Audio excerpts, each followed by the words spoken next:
ॐ अज्ञानतिमिरान्धस्य ज्ञानाञ्जनशलाकया चक्षुरुन्मिलितं येन तस्मै श्रीगुरवे नमः। श्रीचैतन्यमनोभीष्टं स्थापितं येन भूतले स्वयं कदा मह्यं ददाति स्वपदान्तिकम्।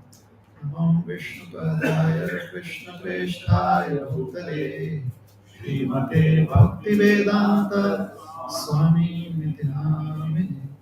नमस्ते सारस्वती देवे गौरवाणी प्रचारिणे निर्विशेष शून्यवादी पाश्चात्य देशतारिणे वाञ्छाकल्पतरुभ्यश्च कृपा सिन्धुभ्यैव च पतितानां पावनेभ्यो वैष्णवेभ्यो नमो नमः। जय श्री कृष्ण चैतन्य प्रभु नित्यानंद श्री अद्वैत गदाधर श्रीवासादि गौर भक्तवृंद। हरे Krishna Krishna Krishna Hare Hare Hare Ram Ram Ram Hare Hare.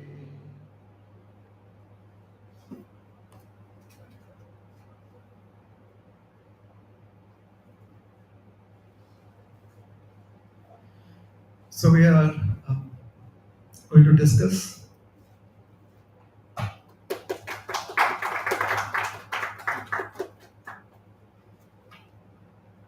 we will be discussing on the first verse of the third chapter today. All right, everyone is comfortable? Everyone is comfortable? Yeah.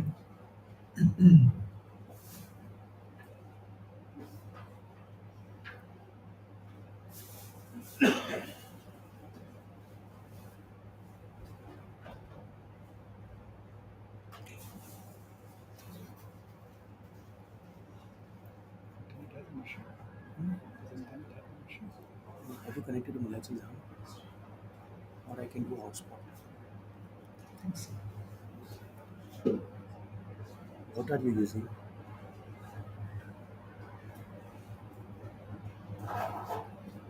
It's not connected to me.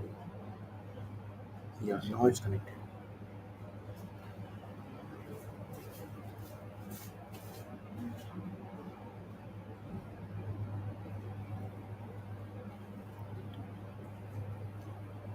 Good. Yeah, thank you.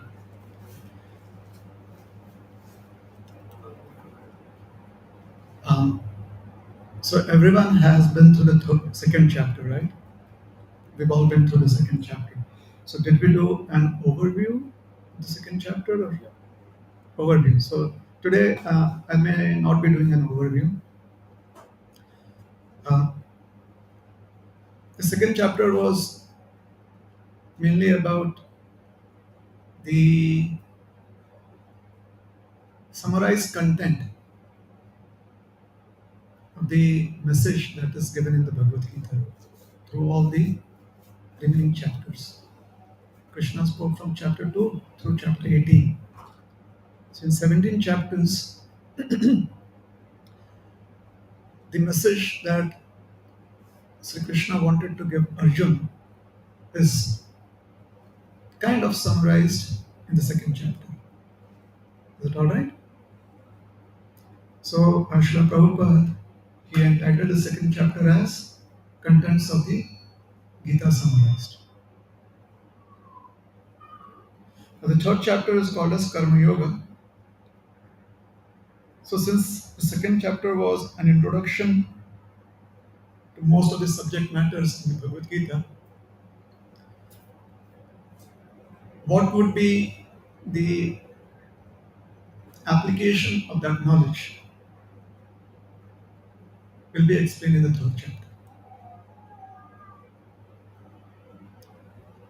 Like if I have the knowledge that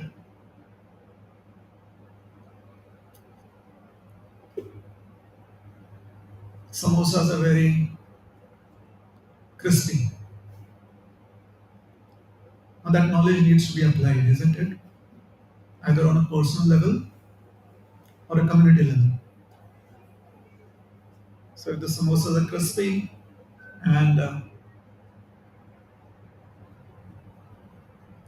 let's imagine that we are hosting a program at a house, then the idea is that those samosas should be honored by the guests. And we could also try a bit since we are the host. So the application would be that the guests should have the samosas. So on the community level too, the knowledge has to be applied. And personal level, yes, I like crispy samosas or I may not like crispy samosas. So accordingly, I may decide to eat it either standalone or with something else. So similarly, the third chapter explains how one has to put this knowledge into action. So that is just in brief the third chapter. The third chapter begins with Arjuna asking a query, and it is very helpful that his query is a little challenging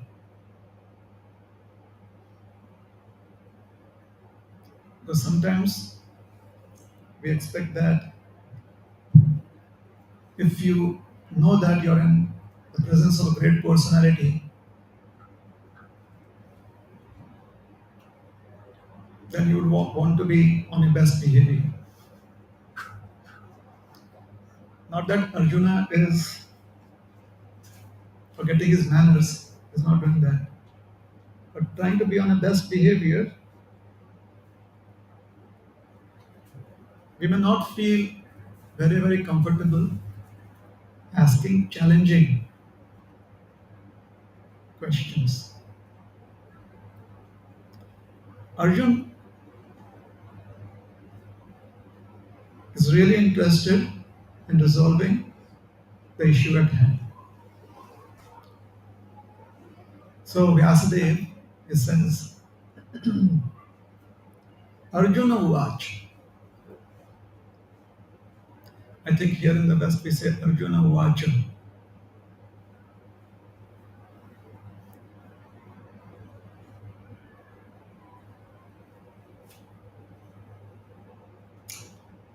So Arjuna spoke. Arjuna Uvach. So if you want, you can follow on the book. Jayasi chet karmanaste mata buddhir janardana tatyam karmani bhurema niyo jayasi keshava.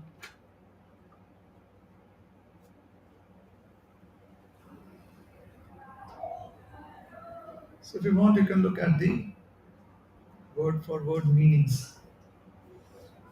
You can look at it so that you could have a general understanding of what is being expressed here in this verse. So Jayasi Cheta Karmanaste. Arjuna is saying, if Karmana is considered by you to be more important, Jayasi, better, to be more important or better,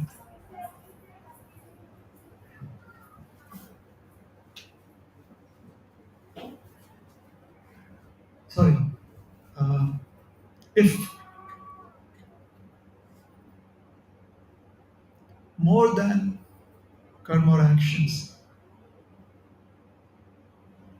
buddhi or intelligence is considered to be more better because here it is the dative karmana. So,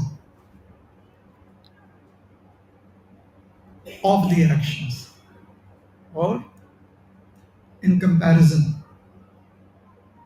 So, actions are in comparison to buddhi, intelligence.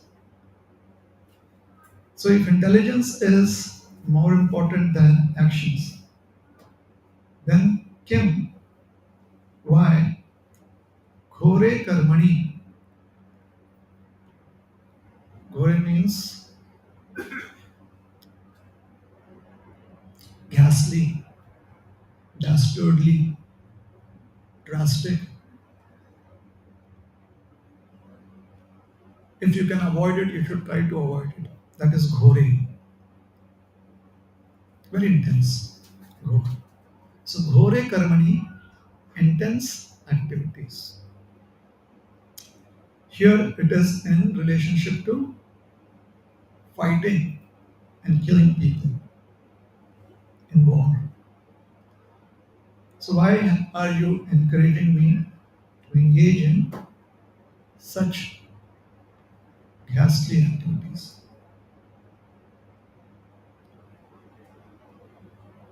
So, very good question.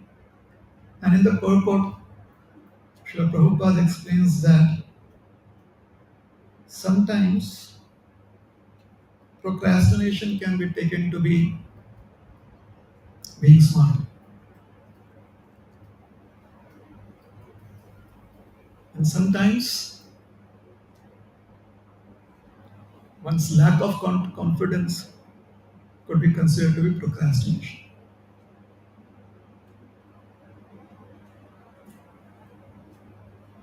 So he says we have to be careful of both. He explains that many times people who take up the spiritual practices, they feel that if they go to a secluded place, then they would be better off practicing the spiritual duties.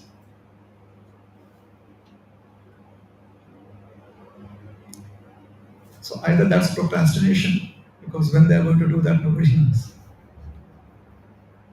And right now they feel that this is uncomfortable because this is not a secluded place.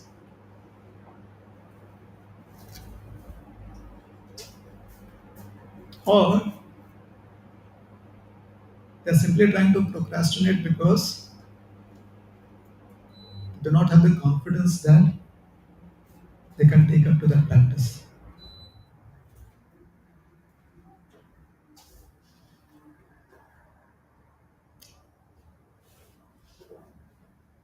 So Prabhupada, he wants us to be aware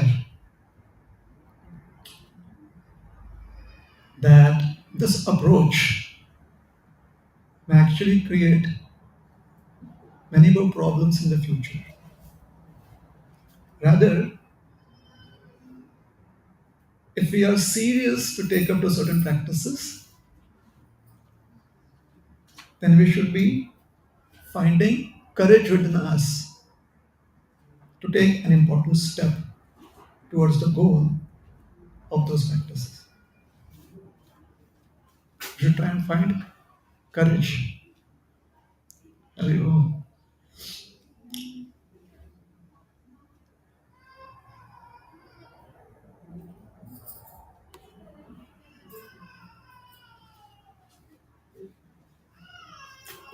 Second chapter. Let's do some revision.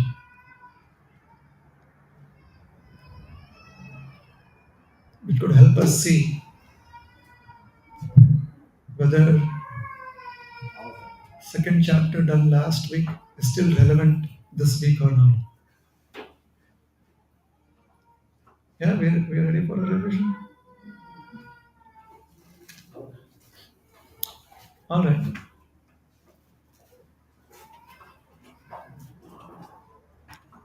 What is the gist of the second chapter? What are some of the major topics that were covered during the talk that Krishna had with Arjuna when Krishna spoke to Arjuna?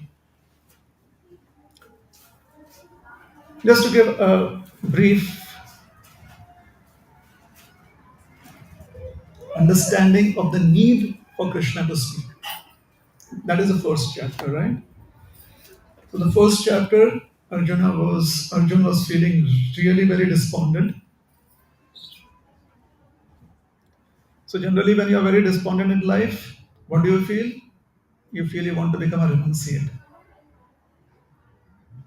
Everyone agrees? Too many problems. Sometimes I really think to give up everything and go. Go where? If you're from India, typically it is going to the Himalayas. Somehow the Himalayas have been burdened with desires of the population. Since ages, people in India like, we want to go into the Himalayas. And the Himalayas like, hey, there are other mountains too. Have you heard of the Sahyadris, the Nilgiris, the Vindhyas? Everyone wants to go into the Himalayas in India. Here, if you have some understanding of the Vedic tradition, Sanatan Dharma, then everyone wants to go to Vrindavan or maybe the Himalayas. I'm really thinking that I should just take a break. Go where? Follow either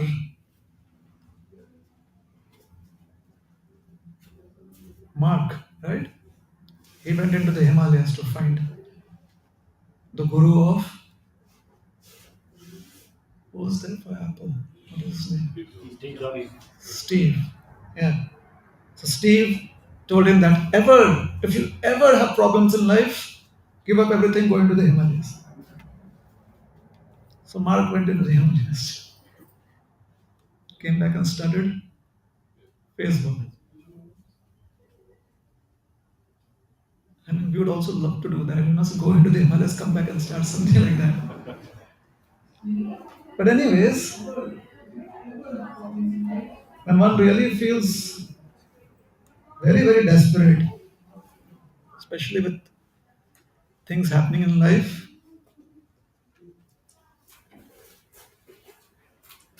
there is the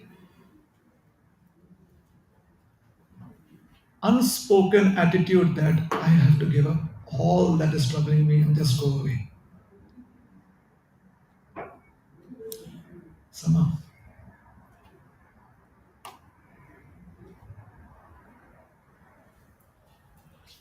Arjun also expressed a similar intent.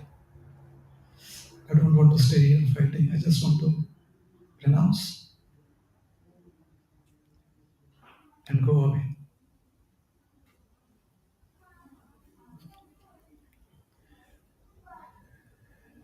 Krishna, he looked into his bag and he said, here, take this chill pill.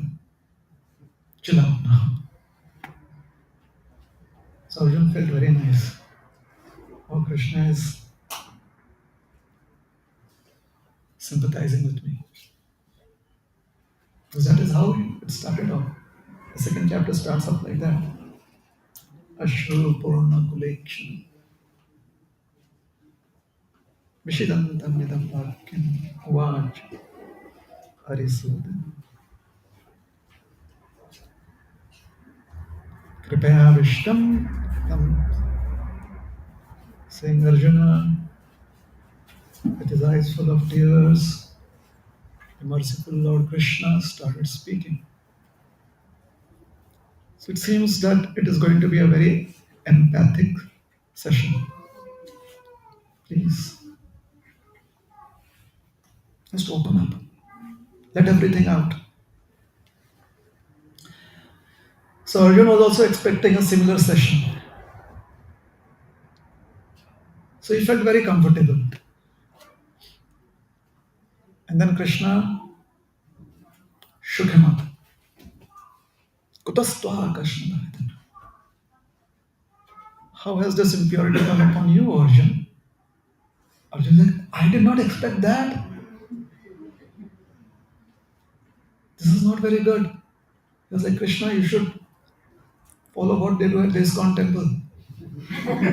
First give some prasad. Tell me how fortunate I am to be here. Convince me that it is by Krishna's blessings that I am here. And after some time, tell them, yeah, we do not eat onion and garlic in food. Just slowly, Krishna is like, no time. Can you see? There's an entire army standing there. This is crisis management.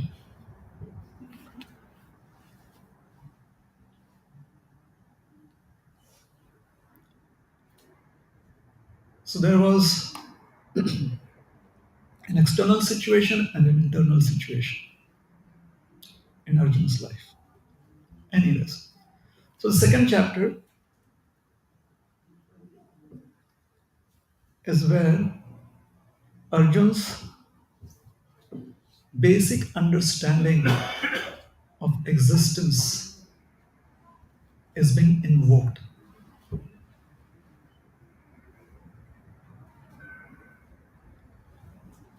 Krishna is asking Arjun, do you still remember coding and programming? Do you still do that? Or since the time you've been in a manager's role, you've forgotten about it?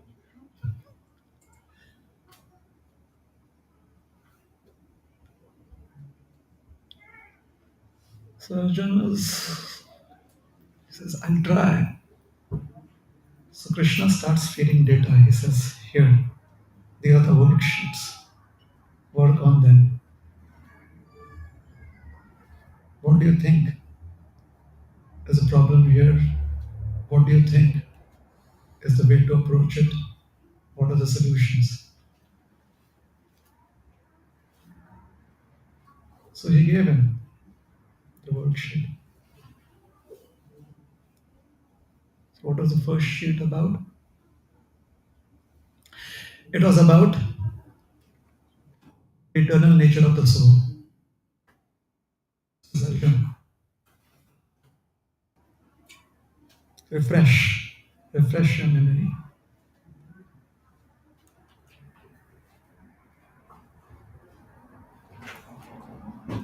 Do you remember your language, Python?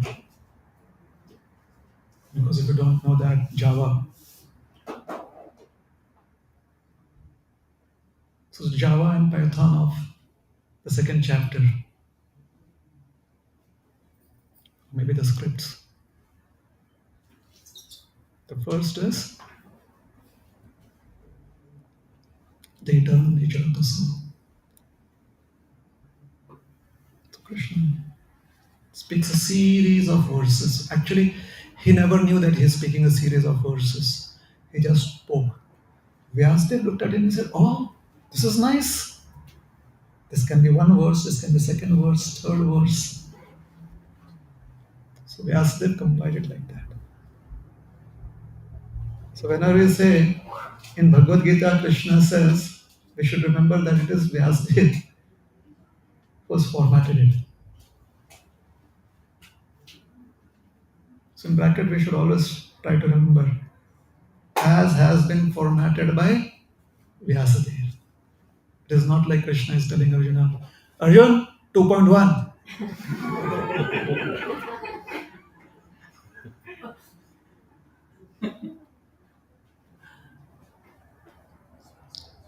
And Arjuna is not saying, Krishna, 2.46, my question.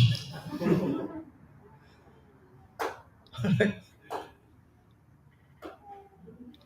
So the basic language based or the languages on which further programs that are developed in the second chapter are two.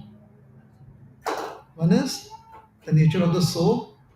The second is a distinction between the body and the soul. Alright? Krishna never discusses the nature of the body, by the way. I mean, he does in relationship to the distinction that the soul has, WRD, the body, with respect to the body. The reason I'm trying to say that is so that we understand that that which we really are committed to is actually taken its franchisee from another owner. The body is simply a franchisee.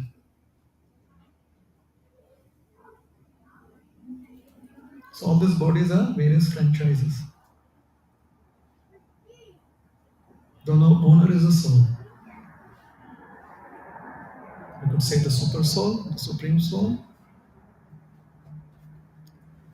Hence, that which we really commit ourselves to is actually a subsidiary. Hence, Arjuna's question by Krishna, how is it that you have fallen into this illusion? So, distinction between the body and the soul. Now, based on these two basic principles, two programs were developed, and a hint of a third program was there. The first program that was developed by Krishna in the second chapter is Karma Yoga, the path of actions without attachment. He spoke about it quite well, sufficiently.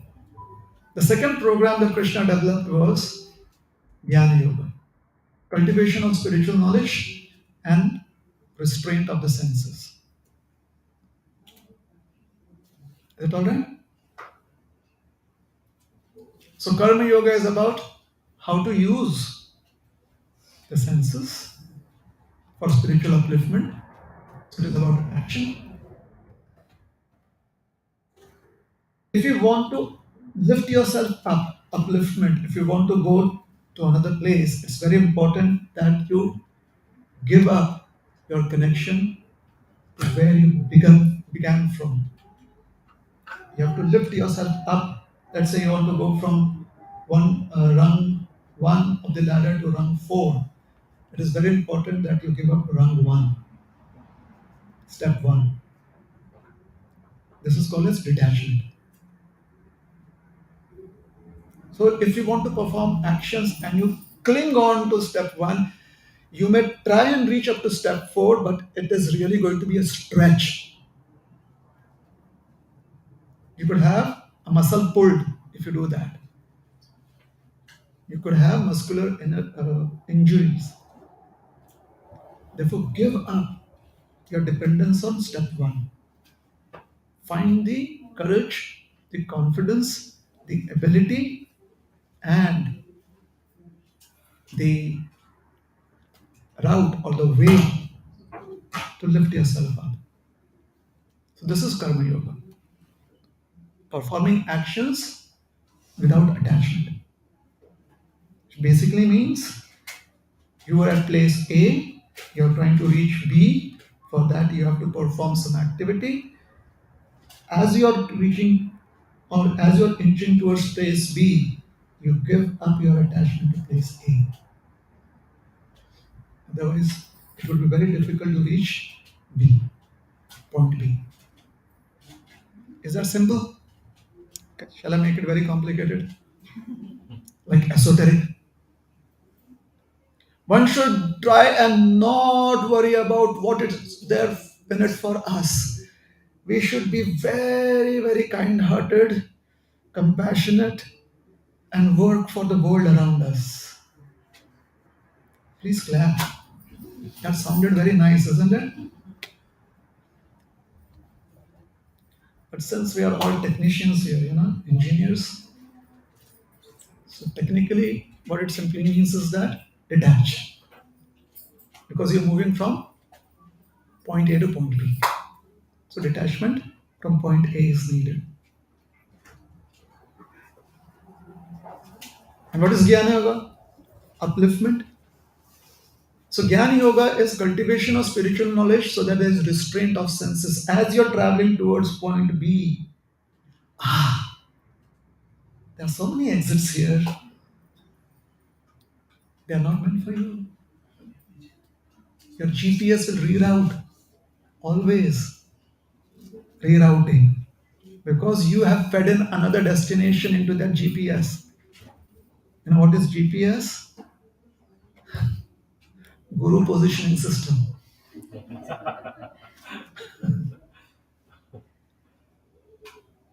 There is a voice.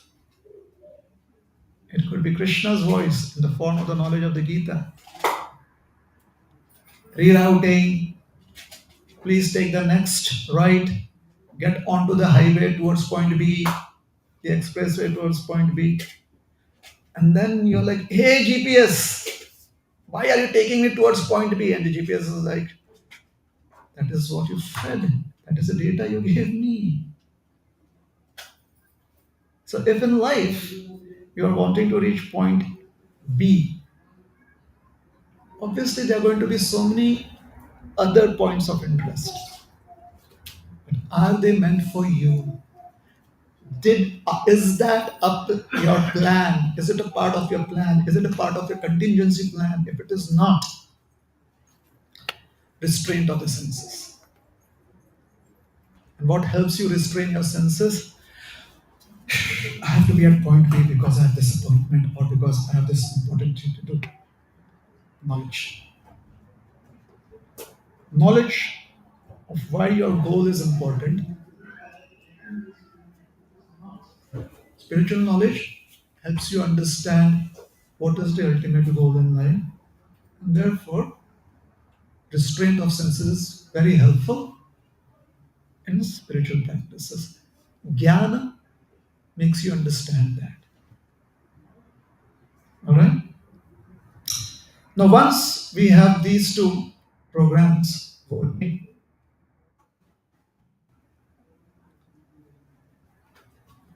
being emotive beings, having emotions, we need to connect somewhere where we feel safe. Is it correct? Don't all of us want that to happen? Let's say at point B and you find yourself to be uncomfortable there, you feel you're not safe there. Would you be happy? No. So you need to find safety. The reason is we are emotional people. We have emotions. Safety is helpful. Self-preservation. So practicing these yoga principles, Krishna also explains in the second chapter, taking shelter of the Supreme, taking refuge of the Lord. He explains that too. And for making this journey and achieving the goal and afterlife means having achieved the goal, now what? Does life come to an end? No. So therefore we use the term afterlife. Doesn't mean that we die. What I'm saying is, what do you do once you reach that goal? So while we are on the journey, and once we have achieved our goal, we need our mind to be very stable. So equanimity of the mind and the attainment of liberation or moksha is also explained in the second chapter. So spirit soul, distinction between spirit and matter, spirit soul and the body, action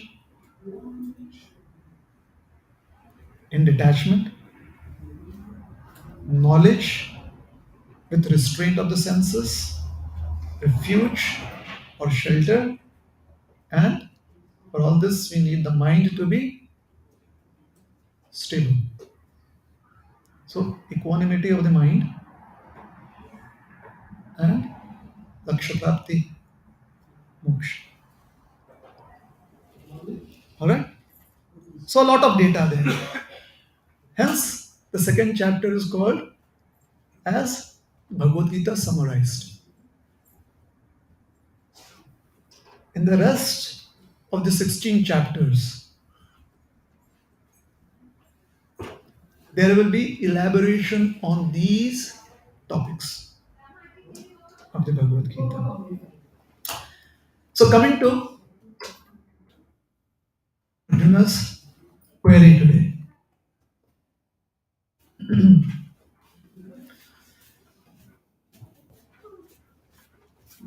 So, Arjun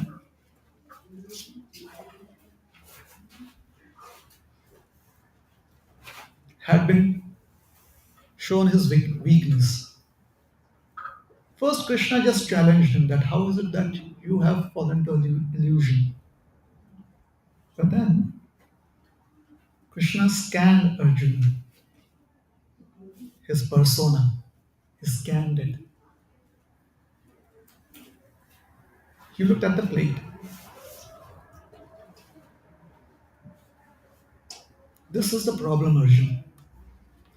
Once a person in pain went to a doctor.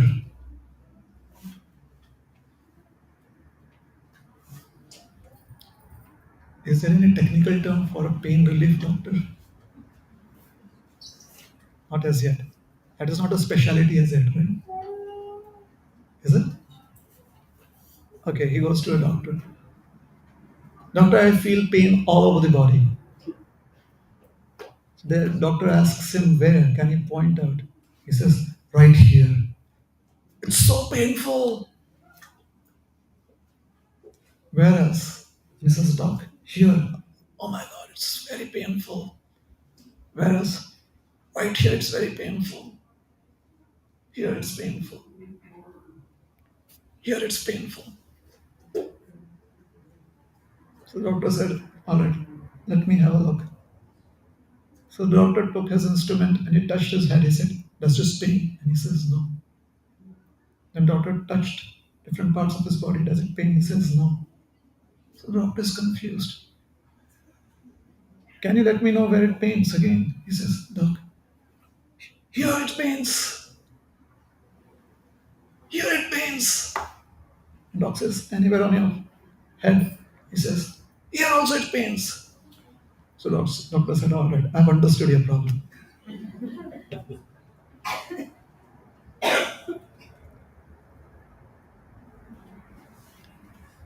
I'm not sure if you're laughing out of compassion or because you know what's the issue here.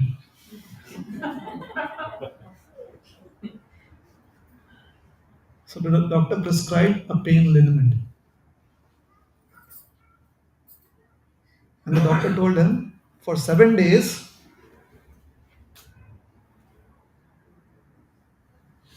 I'm going to put your index finger in a splint and make it immobile. He says, doc, my whole body should be in a splint. It's paining everywhere. The doctor said, no, it's just paining here. Because wherever you touch, this is paining. How many of you all figured that out? Very good. You're very, very, very active on the internet. Just like me.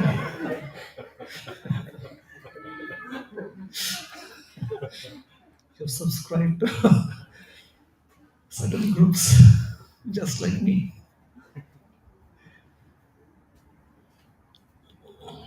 So Krishna looked at Arjuna and he said, this is your issue. This is your problem, your weakness. He said, what is my weakness? He says, Krishna told him, Asocyan anvasochastam. You are crying for that which is not worth lamenting for. You're crying for that which is not worth lamenting for.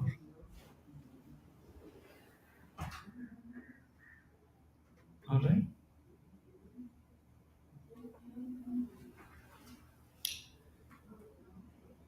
So after Krishna has spoken about all these topics and Krishna is a little silent, Arjuna feels that now he should get back. For sometimes he felt he was on the back foot. oh, the soul is like this, the soul is like that, Abhinashi, and the soul is mm, neither born nor is it is destroyed. The soul transmigrates. So all of that Krishna explains, like long, long talk.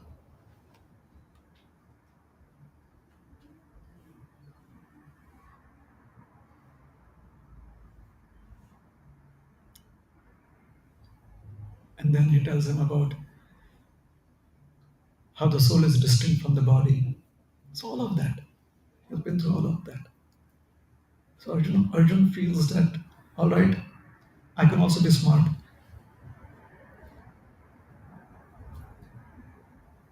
I think I figured out what is your weakness. That is why he asks this question. Krishna in the third chapter. What is this question?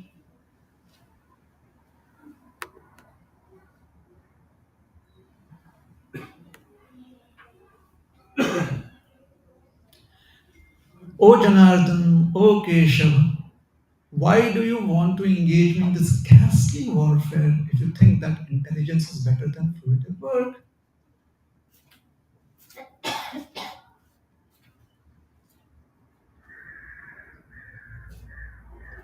So if you have knowledge, knowledge should be benefiting society, isn't it? That is what knowledge is for, right? Is it true or false? Is knowledge meant to benefit society? What do you think? Other than their own personal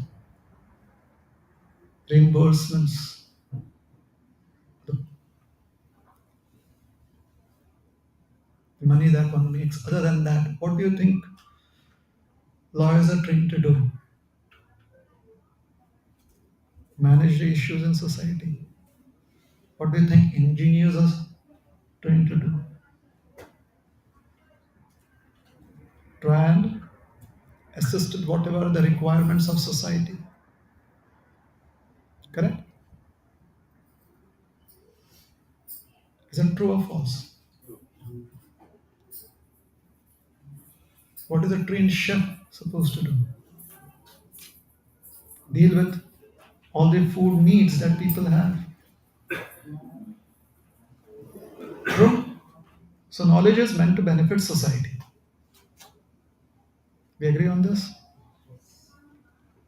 So why are you asking me to participate in a ghastly war? Very interesting question, no?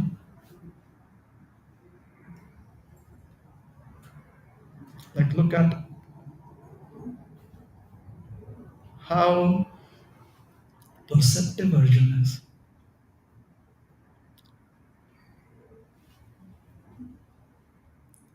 Krishna,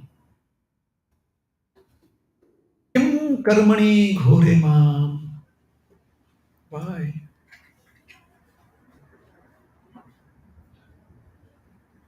And then he also tries to defend his position using all the information that Krishna gave unto him.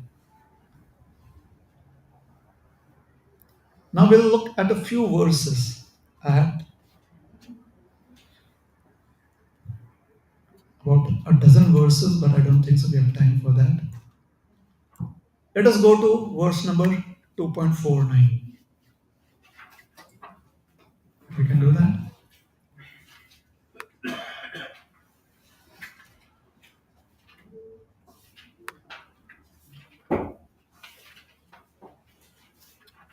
So before that, verse number 2.47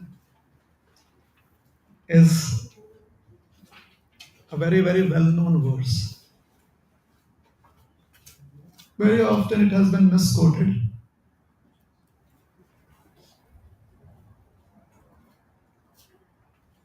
It's about how you should work without considering yourself to be the enjoyer of the fruits of your work. It is not speaking about how you can or cannot enjoy the results of your work. That is not being said. Whether you enjoy the results of your work or you don't enjoy the results of your work, whether you get benefited or you don't get benefited from the results of your work, this is it is completely a different subject matter, which is not being addressed here in this verse at all. 2.47. What is being addressed is, if you get benefited, you may not get benefited. Others get benefited, they may not get benefited. One should never consider oneself to be the enjoyer of the fruits, the enjoyer of the results of the work. Why? Because when we work, we are simply facilitating certain resources to come together to give the result. Let's take a simple example. I like Sir Newton very much. I'm not sure if somebody gave him the knighthood or not, but I would like to give him the knighthood. Sir Isaac Newton. I love him. He really must have hated apple chutneys. Or he must have allergy to apples. So the apple falls down, he starts wondering, and he gives us certain laws of motion. Newton's first law, Newton's second law, Newton's third law of motion. Correct? I hope I'm correct. Sometimes I myself wonder that I sound to be very, very learned, but occasionally I have doubts about myself. So I ask my audience, is it correct? Hopefully, my audience is in similar boots like me that I am in. So Newton ji, Sir ji, Sir Newton, he decided to reveal to the world the act of gravity. Correct? This is all by gravitational pull. At least we attribute it to him. Am I right?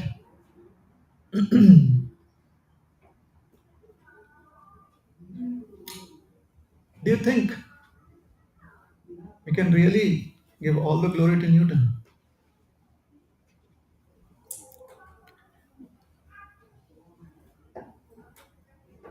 What about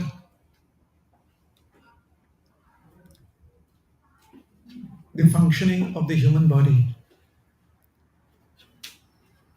Do you think that the construction of the human body, the way it was planned, was put into motion after or was activated after Newton discovered gravity? What are the heart's walls all about then? What are the veins, the walls in the veins all about then? You know, the heart pumps in a particular direction, and especially if it is pumping blood towards the rest of the body, the heart has to take into consideration that this blood has to come back. It cannot stagnate right there. Now, pushing the blood needs force. But what is helping the heart? Gravity. So the blood flows. But when it has to come back, now gravity is working against the flow. And if one has issues with circulation, then most probably some of the challenges, some of the issues that one can have, health issues, is varicose veins. stagnating.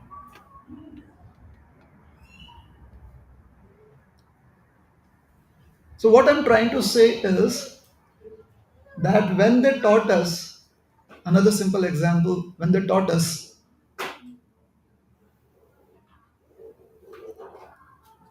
that when you take one object and divide into two, then it becomes two objects. And if the division is has been brought about under certain conditions, then they're divided into two identical objects, identical subsets. That is math. Do you think cell division followed that? The whatever, the original first primordial soup cell. Do you think it was waiting for some mathematician to come up with this?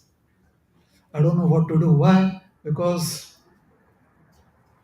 there's no math. We do not know division here. Do you think H2 and O2 are waiting for us to understand whether it is 2H2 plus O2 or 3H2 plus O2 to give H2O?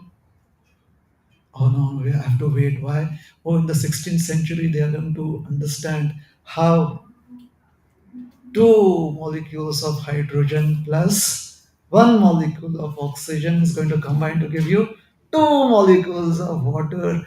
Lovely. Let us give the prize to this person who discovered this formula. Really? What was waiting for us? No.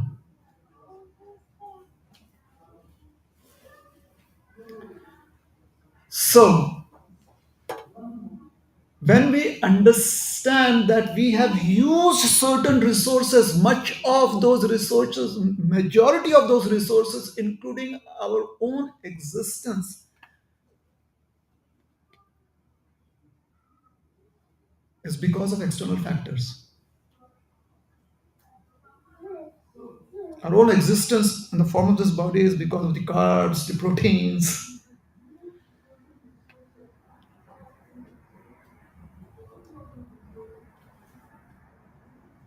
the immune system, the various functional systems in the body. And therefore, if we claim that, haha, I worked hard to get this result, therefore I am the enjoyer of this result. No, sir. No, madam, you are not. Because if you say that you are, it shows that you have not sufficiently gained knowledge. If you believe in science, if you are a scientist, you understand that actually you are one of the factors involved in the process.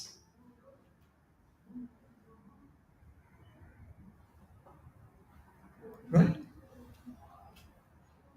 Now we are like, we look at, go to Walmart. Oh, as humans, we have made so much advancement. Why? All the labels there, they exactly tell you to the micro units what are the essential products there that are helpful for you. Yeah,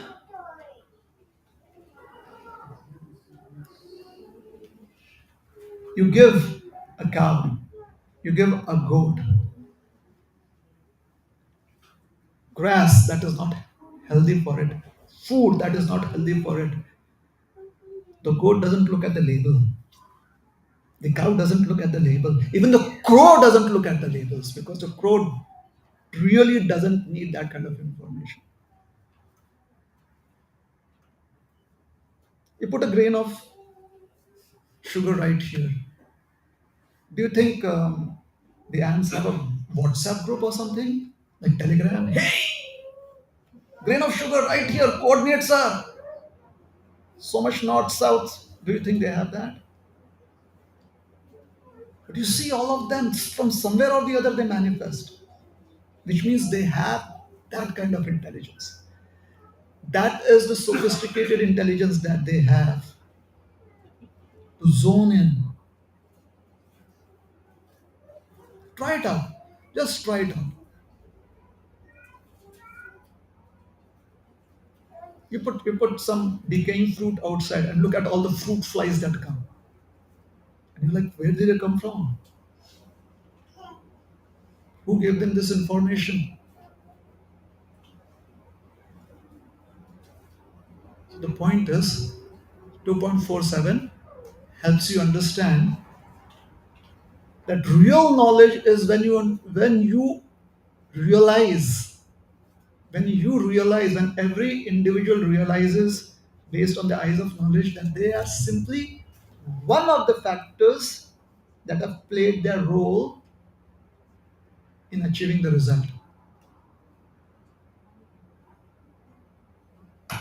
Only in human dramas, when humans put up dramas, right? Or cartoons, animated presentations, or AI, do you find the animals in the jungle coronating the king of the jungle? And all the animals come like ding, ding, like that. And the king is sitting on the throne, the lion, and there's a crown. And that only happens in human society when humans want to portray that. Do you think in animal society that is what they do? The deer comes and you are a king, please take this crown.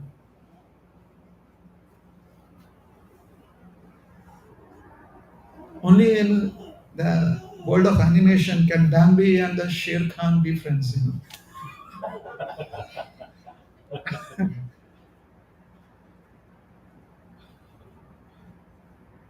This is the this is how full of vanity we as humans are.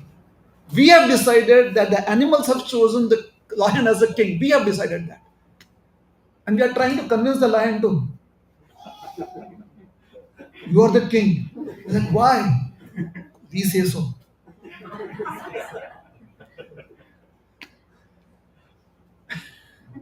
Therefore, karmanyavadika, karmanya eva. The only thing that we can lay claim to is the decision to work. That is all that we have a rightful claim to. The decision to work and the effort put in. Then depends upon all the micro and macro level arrangement of this universe to have the result there.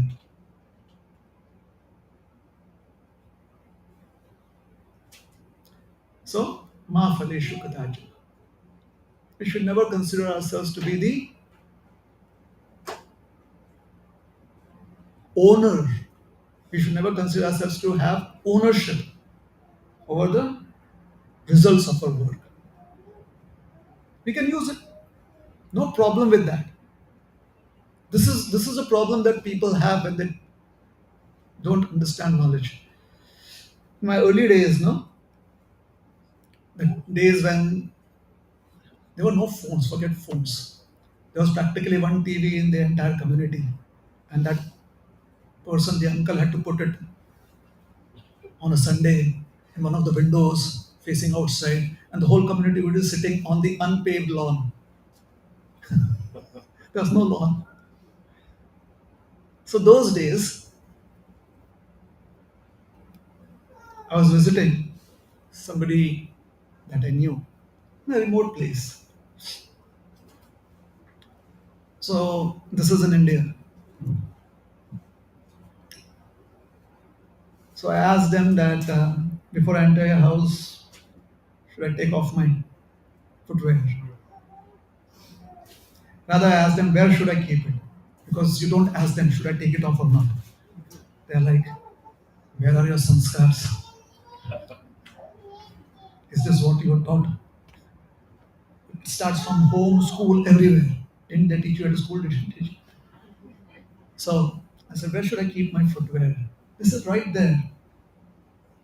It was a closed chamber. It had a handle. I opened it. There were racks. I put my shoe in there. Later on, when I studied science, I realized that that cabinet is supposed to be called a refrigerator. It was non-functional. So Jugaad, they used it as a shoe rack. So I asked them, why don't you use it as storage? Just say everything spoils, gets spoiled if you keep it inside. It's closed, airtight chamber. Shoes.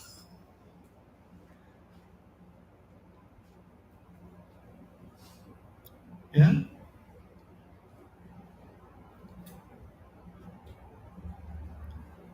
So how the result of the work, how you use it, it depends upon what your needs are.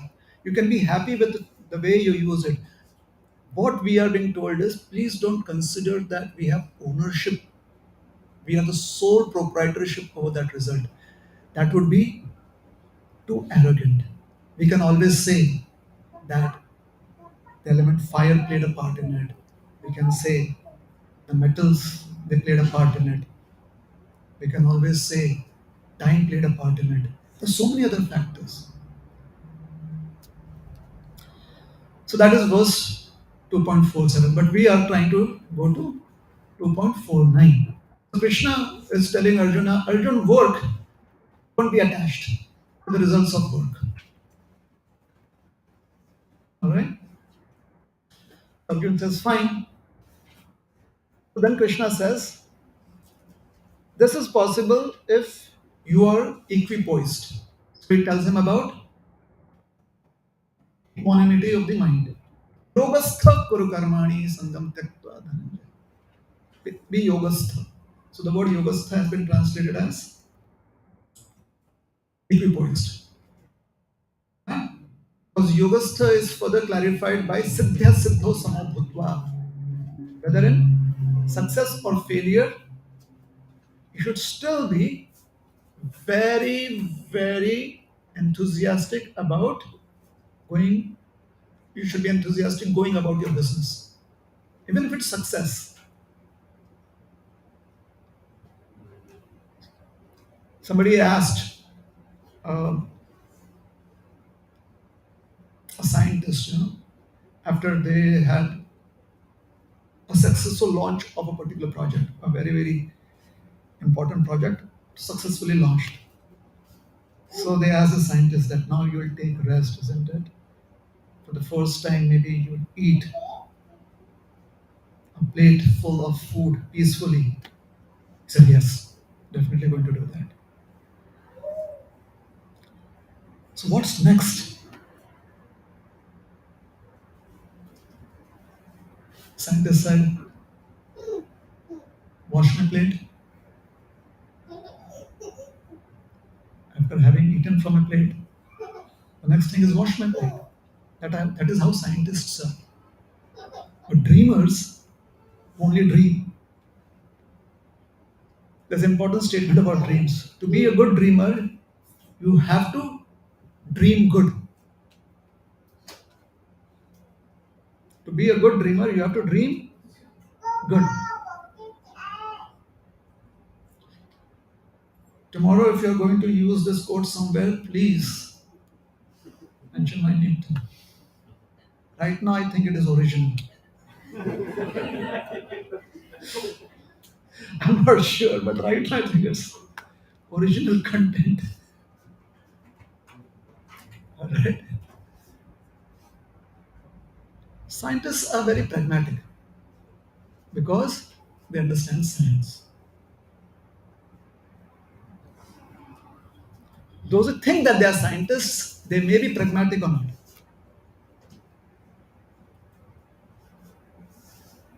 Scientists, you ask them, who are you? They'll call themselves, most probably they'll refer to themselves as being pragmatists, practical people.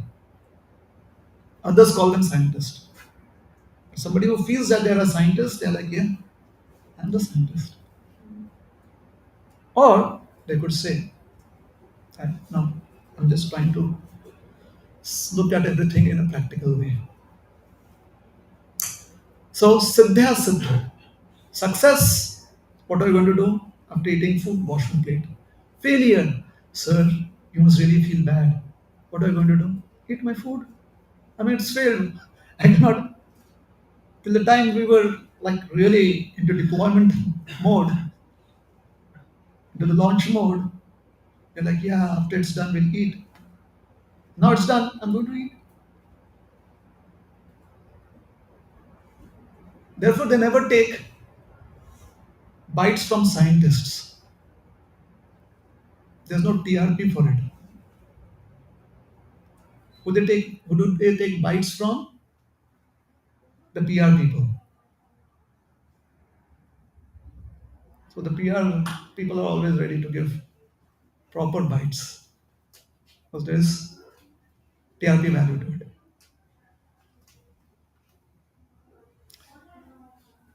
So Krishna is telling Arjuna, Yogastha, equipoised. And in verse 2.49,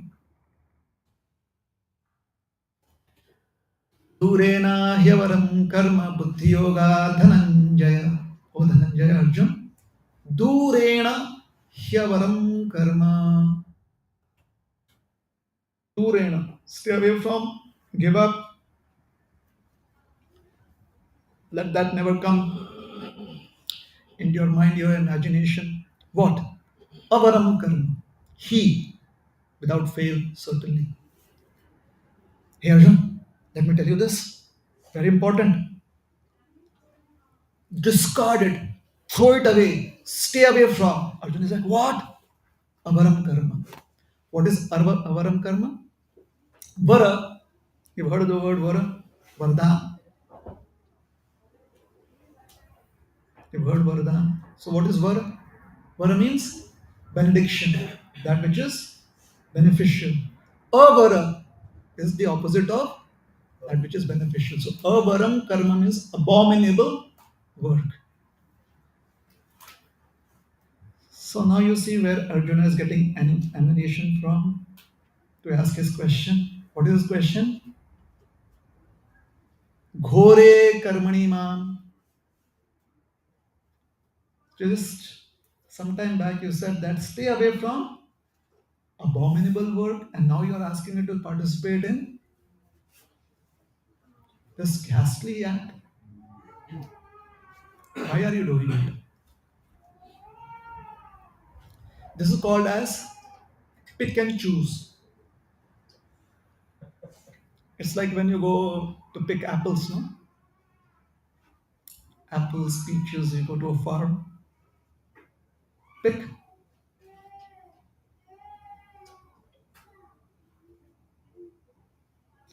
So tendency to collect is very, very strong. Hence they say, eat as much as you can and pay for all that you're going to carry. Right? Truthfully, a lot of people who feel that we are very deprived coming from a third world country, their first day ever in their life on the farm, the next day they have an upset stomach. Typically, generally they do that. It's because, we can digest anything and everything. It's for free. So let me have sufficient. The next day they have an upset stomach. No problem. Upset stomach is worth eating all of that free fruit.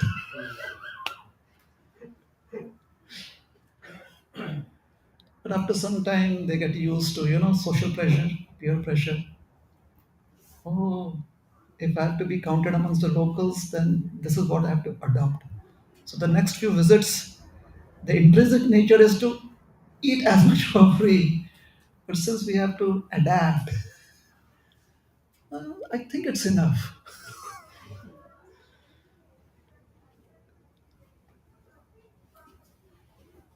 Yeah. So Arjuna is asking Krishna, hey Krishna, you just told me to stay away from abominable work. How do you justify asking me to participate in this ghastly war? And then he also justifies using another logic.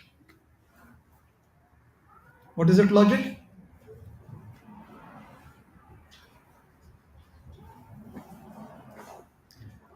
Jyayasi chet karmanaste mata buddhir. He says that another point to be considered. And let us go to verse number 71 and 72 now.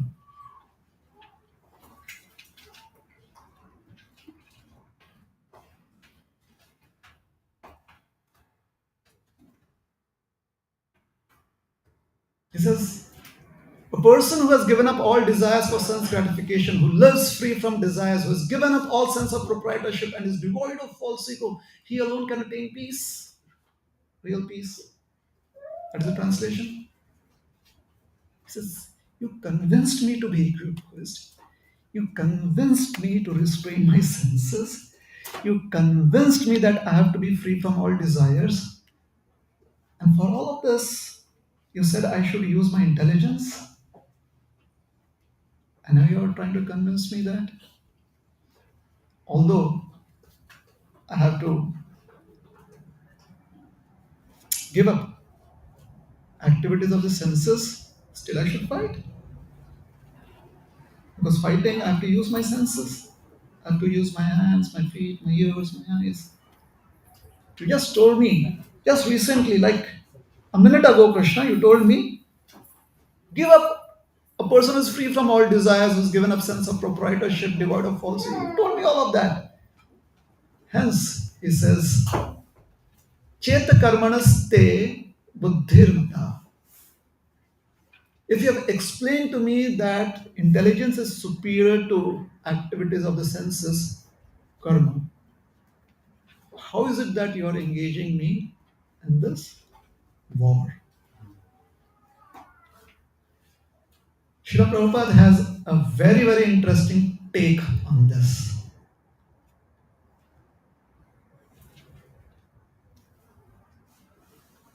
He says, many people, when they read the Vedic text, and especially in today's times, Bhagavad Gita is like the norm, it is trending, isn't it?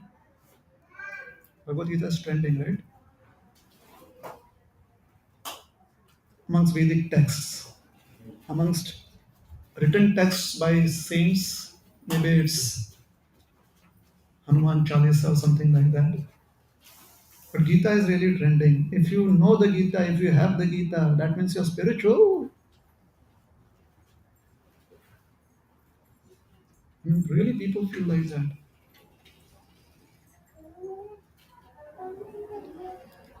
Once I was trying to distribute books someplace, and I asked one person, please take the Bhagavad Gita. That person said, I already have.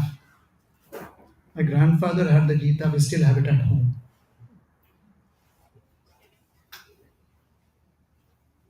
So just asked him,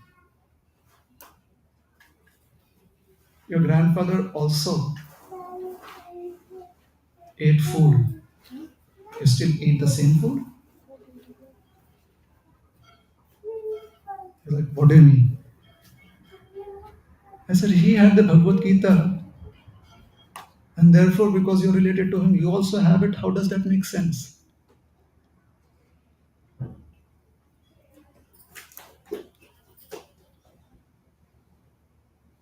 So I tried another route. I said, can you give me change for 100 rupees? He said, I don't carry change. So I said, all right, I have change of 50 rupees. Can you give me 50 rupees? He said, I'll transfer it to you. Wanted to help me out. Somewhere maybe somebody had told him, if you helped out a shaven-headed person in saffron, you don't need to break a coconut from anywhere. You'll get some special benefits because you helped out a saint. No need to break a coconut. He said, I'll transfer it to you. So he went to Paytm and he was ready to transfer.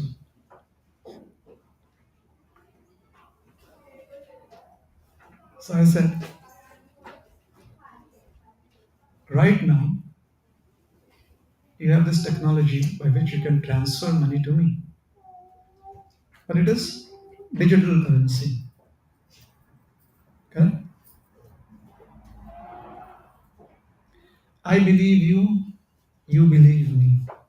However, digital currency can only be currency if you use it. Otherwise, it is just another video game. I transfer money from here to there and you don't use that money. I mean, it could as well as be monopoly money. So just because your father, your grandfather had it and it's staying in your house, are you saying that you're able to use it? No, no, no. I've heard that simply keeping the Bhagavad Gita gives you a lot of benefits.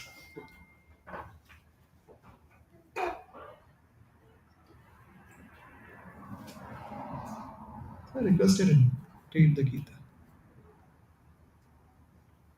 Hopefully, he liked the request. I don't know. Maybe he could block me also. So I just sent him a request. So Prabhupada says, Arjun here is using all of his skills to skillfully avoid the fighting.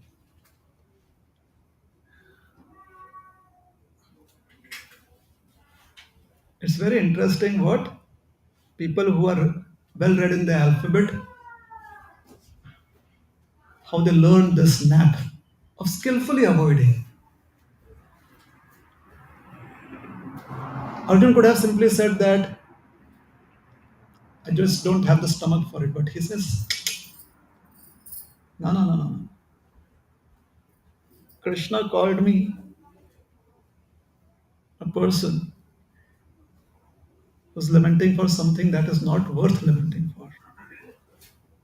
Hmm. I'll show him how knowledgeable I am. You told me that a self realized person does not participate in abominable work. You told me a self realized person does not give in to desires, is free from ego, is inactive. Now you're asking me to fight? Hmm. Doesn't work like that.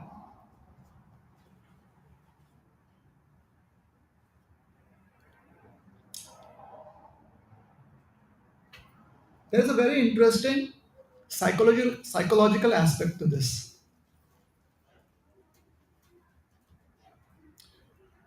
This happens to people that may not be aware of the arrogant trait that we may have in a personality or the tinge of vanity that we may have in a personality. Many people are not aware of it. That is how vanity is. If everyone understands vanity, yeah, vanity. Show off, basically. But that's very crude. Show off is like vanity is the urban word for show off.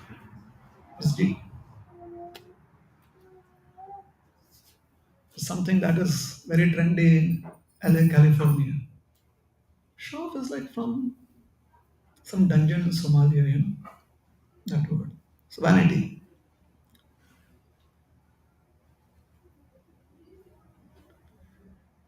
Once somebody was really frustrated with another person, the attitude says, you have such vanity in you. He says, thank you. At least, even in these unhealthy qualities, there is sophistication in me. I'm sophisticated about it. Vanity. So, what is human psychology? Human beings by nature always feel, not humans, all living entities, but specifically humans because their intelligence is a little more evolved.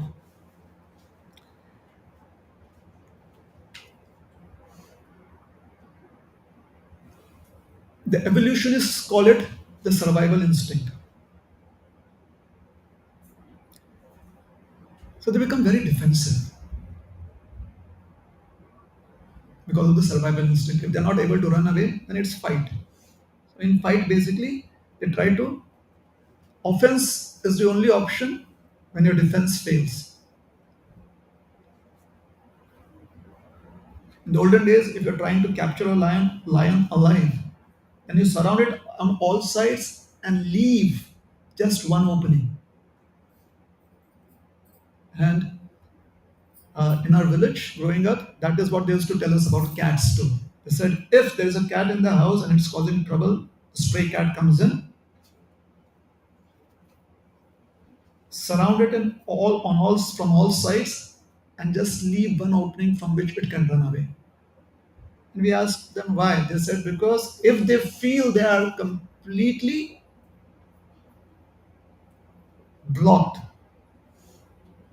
then they'll become very aggressive.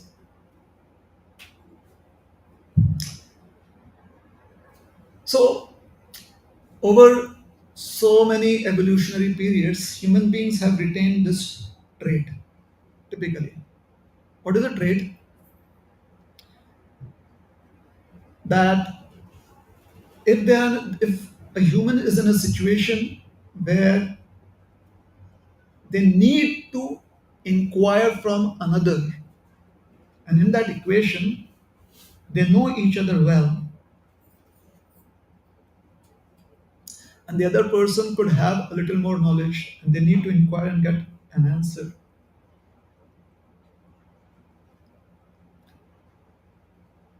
They need to get something from them. If the inquirer has some idea of what could be achieved, despite the fact that they ask, what are my options, they will only be happy with the options that they have already imagined.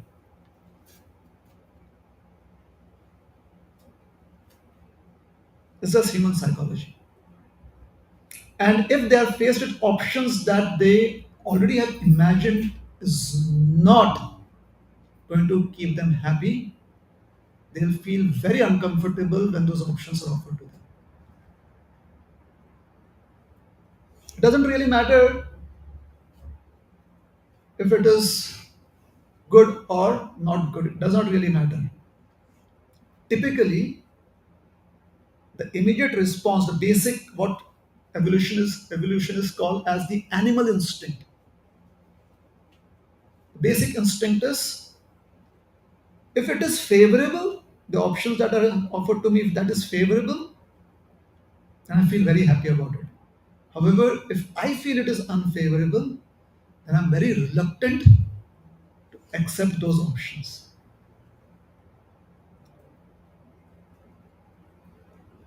And we can see this happening in this dynamic here. Now, what happens when we have an unfavorable option available? What happens?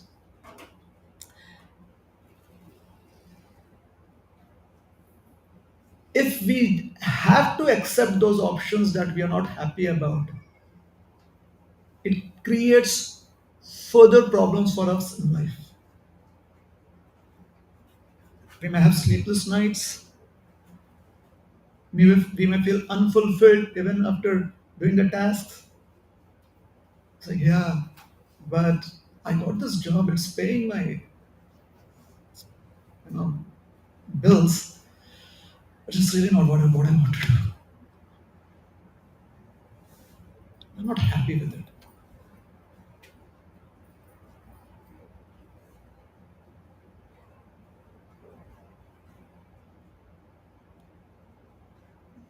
If they are uncomfortable with the options that they have and they cannot express that because of the relationship that's there, they try to put on a mask of goodness. So internally, they're uncomfortable, but externally, they're all smiles. So amongst friends, I really hate my job, but when it is with the superiors, I like what I'm doing. They're really, it has been passed down genetically in all cultures. That's not true. That is how it seems. Somehow a human learns that knack.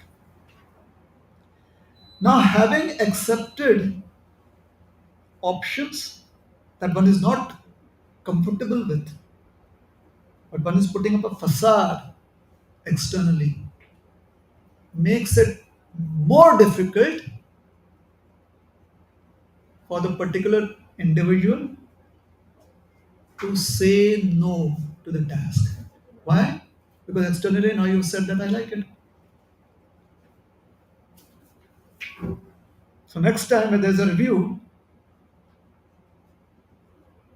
it's so difficult to say, I don't like it.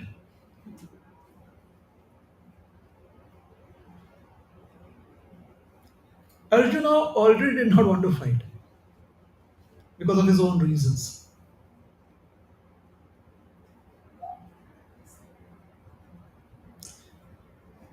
What was the reason? Weakness of heart. Having been trained as a person that can give security, just imagine you have hired somebody who assures you that don't worry, during the day to take care of yourself, at night I will be there to give you security. And suddenly that person has weakness of heart, becomes fearful in the night. That person is simply going to run away. What about you? You're in grave danger and you're asleep to it. So Arjun had been trained to protect society. Society had invested in him. So many people had their stocks invested in him.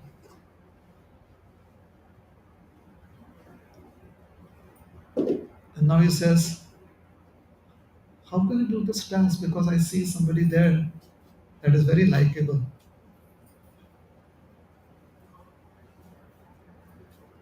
However, he doesn't want to accept that he has weakness of heart. So he has an external facade. Krishna, you only told me, no? Actually, if you want me, I can do it. But you only told me that one should not participate in work that is abominable. Therefore, he calls Krishna. How does he address Krishna here?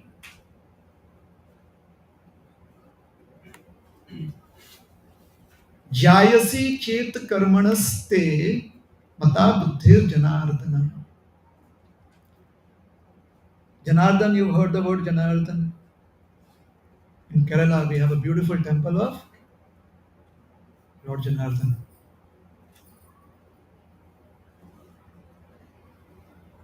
Janardhan Swami is very close to a very, very, very acclaimed beach.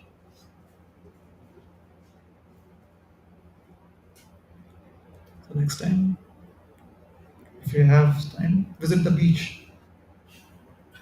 You can have fun.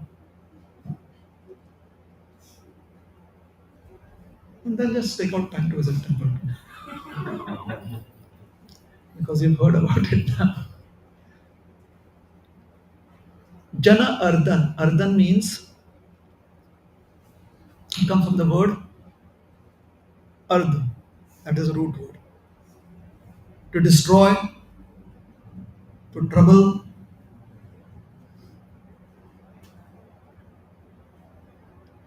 So Janardhan, Arjuna is saying, why are you creating trouble for everyone here? Krishna, Janardhan. So Jana, direct meaning that is often used is people.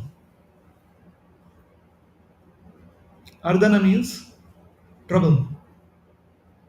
So one who gives trouble to people is Janardhan.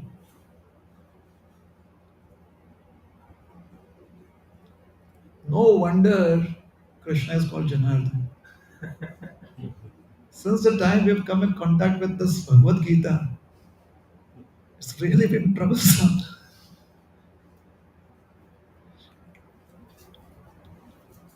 But Jana also has another usage. Back in Janma, birth. So the root Jan also has another usage. Verbal roots are words, let us say, not words, alphabets, a conjunction of alphabets that can be used to form words. That is called as verbal root. A verb is what provides um, heart to any sentence. If there's no verb in a sentence, then the sentence practically falls apart. So verbal roots are very important to form words. So Jana also indicates birth. So Janardhan means that person who destroys that which is born. It basically means Janardhan is someone who protects the living entities by giving them knowledge about how to become free from birth and death. So Arjun here is carefully playing with Sandhi. He is calling Krishna Janardhan. Now, sometimes you wonder what are the different words by which Krishna is referred to in the Bhagavad Gita? 20 words, 21 words. Full marks. I know that. It is also very helpful to see how these words and their meanings add a little more excitement in your lives. A little more excitement. The next time you use the word Janardhan, you can like, yeah, I understand. Someone who fixes things. Anything that's gone wrong, Janardhan fixes it. So next time you want to fix anything that's gone wrong, just say Janardhan, Janardhan. Remember Krishna. It's a nice way. If you know the meaning, then that is how you address Krishna now. Yes. And tat kim karmane ghore mam niyojayasi. Jayasi and niyojayasi. So first you say that one should be engaged in meditation using one's intelligence, because if you use intelligence while carrying out work, then you get benefited. So you restrain your senses according to your intelligence. And now you are asking me, neo-jayasi. You're asking me to engage in ghastly war. But neo-jayasi has a more stronger impact as a word. Neo-jayasi means your proposal is not leaving me with any options. Basically, you're telling me to do this work and I do not have any options. I have to do it. So he's asking, Kim Niyojiyasi? Why are you doing like that? And then he calls Krishna Keshav. So according to Sanskrit, Keshav can also be a combination of three words. Ka, Isha, Pasava. or Vasha. So Ka, the letter Ka is also used to address Lord Brahma. Isha is also used to address Shiva. And Vasha. Even Lord Shiva and Lord Brahma have to follow your instructions. Similarly, you are asking me to fight. I don't think so I have an option here. Neo-Jayasication. So Srila Prabhupada concludes by saying that because Arjuna is asking in a very favorable attitude, although he's challenging Krishna, his intent, his attitude shows that he's open minded. Basically, Arjun is saying, Neo Jayasi Keshava Krishna. Ultimately, if you ask me, I'm just going to accept your instructions and follow it. That's who I am. I'm a disciple because I've already said that. Shishyasteham. So I will accept what you say. However, people should not say that I am a blind follower. Hence, I'm asking you questions. I'm asking you to clarify. And now Krishna is going to clarify in the third chapter how to work without being attached to the results of the work, thinking it is for our own enjoyment. He's going to explain that. So we'll stop here. Thank you very much. Hare Krishna. Any questions?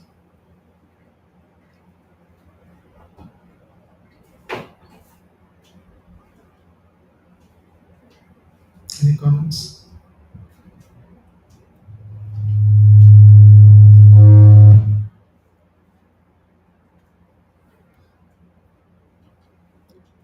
Yes. So I think just in the last section,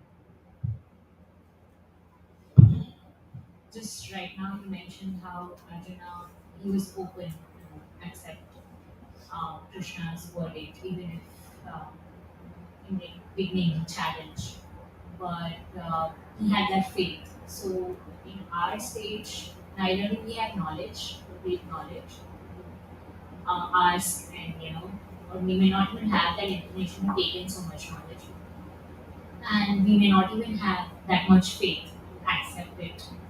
How do we know that okay, we have to trust this particular path? So we feel that we do not have sufficient knowledge or sufficient faith. We also do not have a war.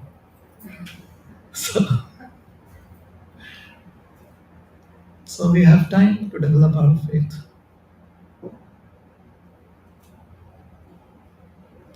In one sense, we do not have a similar crisis. That is good. Alright? You're welcome.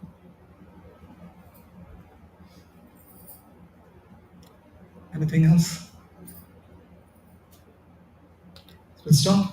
Thank you very much. Hare Krishna. Srila Prabhupada ki jai. Gaur Bhakta Vrinda ki jai. Hare Krishna.